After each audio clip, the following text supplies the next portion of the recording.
কি মনে করেন আপনি নিজেকে? কোন সাহস আপনি আমার গায়ে হাত দেন? আমার পিছু করে ডিস্টার্ব কেন করেন? অনেক বড় মাস্টার আপনি। সবাই আপনাকে ভয় পেতে পারে, আমি কিন্তু আপনাকে ভয় পাই না। খবরদার, আপনি আমার পিছু করবেন না। তুই তো কোনো কাজ করলি? কিছু বকাতে ছেলেরা তোকে বাজেভাবে টাচ করার চেষ্টা করছিল, আর আলী ভাই এসে তো তোকে তাদের থেকে বাঁচানোর চেষ্টা করছিল। তুই তাকে চিনিস? সে যে তোকে কিছু বলে না এটাই তো। তুই জানিস কিছুদিন আগে কয়েকটা বকাতে ছেলে আমাকে ডেইলি ডিস্টার্ব করতো। দেন আলী ভাইকে বলার পর আলী ভাই তাদেরকে এমন কেলানি দিয়েছে যাতে তারা সাহস পায়নি আমি ডিস্টার্ব করবো। আরে ডিস্টার্ব তো বাদই দে, আমার দিকে তাকানোর সাহসই তো পায়নি। না জানা না হচ্ছে আচ্ছা, তুই একদমই ঠিক করবি না।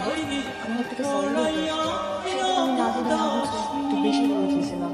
পরে অবশ্য বাইরের কাছ থেকে আমি সবকিছু জানতে পারি। আপনি আসলে মানুষটা এমন না। আসলে আমার টাইমিংটাই খারাপ, সব বাজে মুহূর্তে আমি পুরো ব্যাপারটাই মিসআন্ডারস্ট্যান্ডিং। আপনি মানুষটা বাইরে থেকে দেখতে জানেন না, আসলে কিন্তু তেমন না। তো কেমন? আপনার মনটা আসলে অনেক ভালো। এই যে আপনি মাস্তানি করেন, মারধর করেন, এসব তো না করলেও পারেন। আচ্ছা, আপনি পড়াশোনা করেন না? বাবা মা থাকি হয়তো এলেনে আমি আসলে জানতাম না।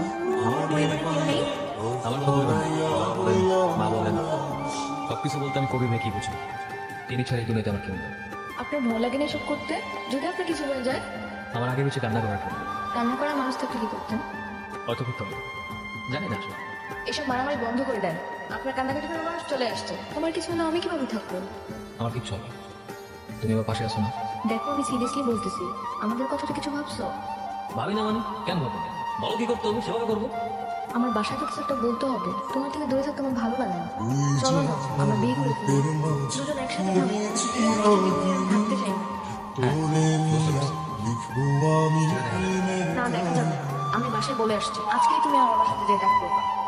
আরে মানে তোমার বাবার সাথে আমি দেখা করবো না? আমি এসব পারবো না। আমি কবির সাথে কথা বলতেছি, কবির ভাইকে দেখা করবো। কবির ভাই গেলে তোমার বাবা জীবন না করতে। এই যে এই ছবিটা আমার ভালো লাগে না। তাহলে কি চাচ্ছ সেটা বলো, এভাবেই হবে। প্লিজ একটু বোঝার চেষ্টা করো। কি আমি আগেই বলছিলাম কোনো কিছু হবে না। না হলে বাড়ি ছেড়ে দেবো। বাড়ি ছেড়ে দেবো মানে কি বলতো তুই? বাড়ি ছেড়ে দিলে তোমার বাবা মা ছাড়া থাকতে পারবা? তোমাকে ছাড়া থাকতে পারবো না। আমি আর কিছু জানি না। তুমি একটা ভালো চাকরি বা ব্যবসার ব্যবস্থা করো। আমরা আমাদের ছোট্ট একটা সংসার সাজাই না।